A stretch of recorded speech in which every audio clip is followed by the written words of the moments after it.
Chapter 21. The floodwaters had receded, but they left their damage just as his cowardice had done. Early June had already come upon him. A school year had passed since the flood. He hated himself. How could he break her heart like this? But with bony fingers, gruesome monsters terrorized him.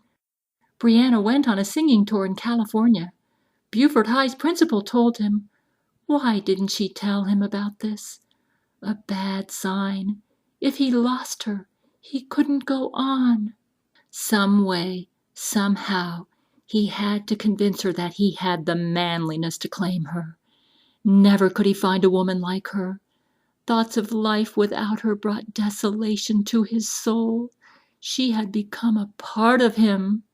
This silent heroine, who sustained him through the years and strengthened him where Rachel had failed, must get the credit she deserved.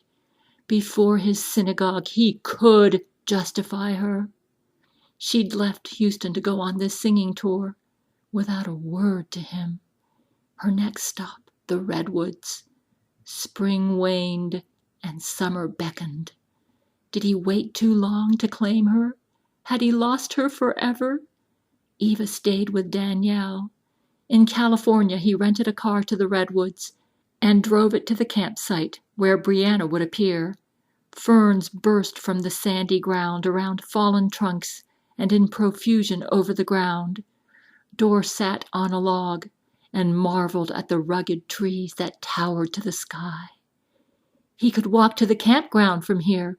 She never told him she could sing, and he looked forward to hearing her.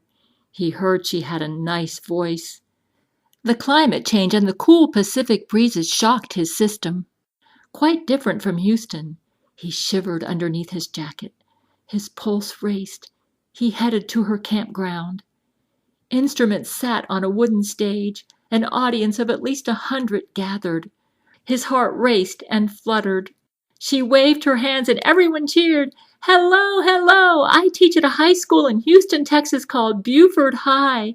These teenage singers with me are called the Joybirds. We don't sing rock and roll, so you may not be used to our style. We sing the hits of the 1920s, 30s, and 40s. Our first song is I'll Be With You in Apple Blossom Time. A lush guitar melody introduced the song until all their voices blended into one. I'm writing you, dear, just to tell you, in September, you remember, 'neath the old apple tree, you whispered to me, when it blossomed again, you'd be mine. I've waited until I could claim you. I hope I've not waited in vain.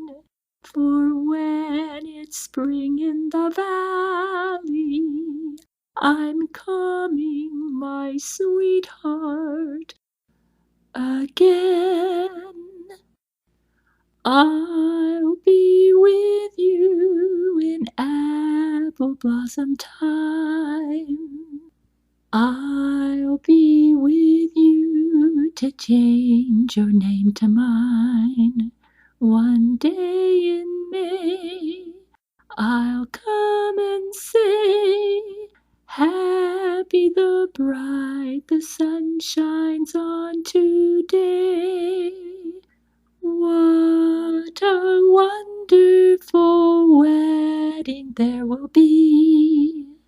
What a wonderful day for you and me. Church bells will chime, you will be mine in apple blossom time. Everyone blended so well, so Brianna's voice was hard to make out, but her soprano voice sang clear as a bell. The song reminded him of a purer time, of better times, when the New World Order did not pollute the world. Brianna's purity and sweetness flowed through the music and brought to him a mountain stream of clean and pure water.